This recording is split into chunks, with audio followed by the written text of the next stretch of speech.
Hello guys and welcome to Painting Panzers. My name's Christian and today we're going to be taking a look at the Airfix World War II German infantry. Not in 1/72 scale, not in 15mm, not in 28mm, but in 1/32 scale. This is a first for the channel, so we're going to unbox it, start really slow, unbox this and perhaps paint it at some point in the future. Now on the back of the box you get a lovely little paint suggestion sort of page using the Humbrol paints. So all those different numbers refer to that particular paint range, and as you can see on the back of the models, it looks like they come in with quite a bit of detail, but we'll take a look at them in more detail when I've unboxed it, and then you get a little glimpse at what sort of models you're actually going to get inside of the box set. Now this particular Airfix box is obviously going to be a classic. It's a very old box. I know a lot of people, including my dad, probably received one of this at some point. It does say vintage classic on the box set, so I'm not expecting anything too great in terms of detail, but the pictures on the front gave me a little bit of hope. Now we do have a load of blue men here, which is very unusual. They're very shiny too, so they're probably going to need a very good wash before I attempt to paint any of these, but the first guy I've picked up is a rifleman firing his Kar 98. Now these particular Germans, I would say, focused around the early war because they've got their big old boots on, and yeah, just get this sort of early war vibe. So I'm gonna have to try and paint them in that sort of scheme. They've got the generic sort of canteen and water bottle. We've got the shovel on the front, and they had two Kar 98 pouches on the front, and the typical Y straps that the Germans had, and the Kar 98 looks pretty good. The plastic is pretty hard. There is some soft spots where obviously the plastic gets a little bit thinner, but overall for a very old or a vintage classic, as Airfix has put, model, it actually looks okay. I don't think it would be too bad. Might make a nice sort of nostalgia or nostalgic diorama. Then we've got a guy loading what I believe is the MG34. I'll have to have a look in just a minute, but he's got his ammo box, he's got his shovel and bayonet there, and there's plenty of detail going down the body as well, which is pretty cool. A lot of the times people try and just avoid that just because you're not really going to see that, but it's nice to have just in case you do get a glimpse of the belly. Then we've got another guy firing his Kar 98K. You can see that the end of the barrel has a bit of a bend there, and it's so soft you can sort of bend it back into shape.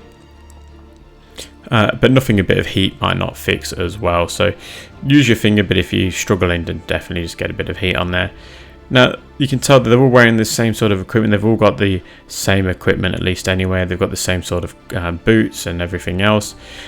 Now this particular guy straight off the bat is giving me pause for concern. I have no idea what gun he's carrying. It sort of looks like an M1 carbine with a handle at the front there. Comment section guys, let me know, have I missed something here? I can't say I've ever seen this particular weapon in the Germans' hands, but I'm no historian, so do let me know if I've missed something here. But the rest of the model looks pretty good. He doesn't have any sort of SMG pouches that you would expect, for what I could see at least anyway, but yeah, looks pretty good. Now the actual machine gun, it has got an MG34, so I did get that one correct, which is nice.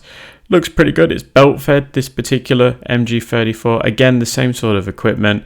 I would have liked to have seen a pistol holster on this guy, but yeah, not as much detail on the bottom there. Not exactly sure what he's doing with his hand either, but you're not going to see all of that at the bottom. You can sort of see the webbing as well, sort of, that those Y straps are thick enough that the paint isn't going to blend together. Like there's going to be a groove between the straps and the clothing, but it's pretty light, so it might be difficult. You don't want to slap on a really strong primer. It wants to be a really light primer, and make sure you water down your paint so you don't lose all of those details. Then we've got a guy throwing that traditional sort of German grenade. I'm not going to attempt to say it in German, but I know what it is.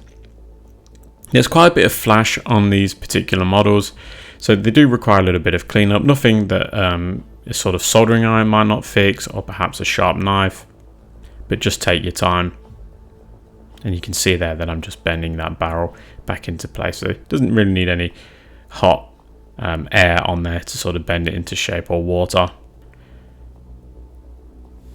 Now we're looking at a guy running. Again, with his Kar 98, everything's remaining the same, so it's not really too much I can say about this particular guy. I actually really like the facial features. I think they look pretty good. Obviously not 100%, but yeah, pretty good. Some of the injection molds marks, I think they're called, those like discs that are on the arms, that's a bit of a bummer, but again, you'll be able to get rid of that with a soldering iron or a sharp knife. Just chop that sucker off. Now, I haven't painted 132 scale before, so I want to know in the comment section if this is something you guys would like to see. I'm very scared about doing it, but yeah, very keen to know in the comment section if this is what you want to see. Now, the officer looks pretty good. His actual cap has quite a bit of detail on there. It's got the German eagle. I like the look of the Luger. It's got the pistol holster too and the map case, which is really cool. So it's a little bit different to the other chaps that we saw, for good reason, obviously, being the officer. But yeah, pretty happy with that guy. So perhaps I might try and paint him or one of his subordinates. But let's just decide in the comment section. Let me know.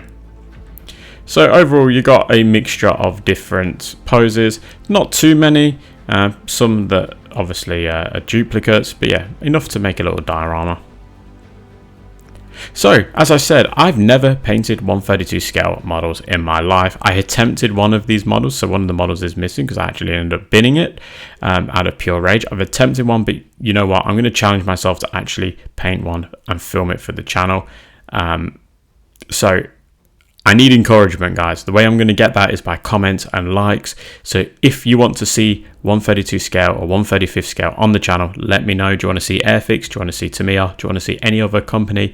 Drop me a comment. If this video does well in terms of the comments and likes, I will definitely do a video very soon. How am I going to determine that? I have no idea, but let's perhaps say 100 likes after a first few days and maybe 30 or 40 comments. Then I know you guys are thirsty and hungry for some 132 scale action, and I have to get my ass into gear and get painting. So drop me a comment, go ahead with the challenge, and let me know if you guys want to see that. But other than that, I'm going to leave it here. Don't forget to comment below, and I'll catch you at the next one.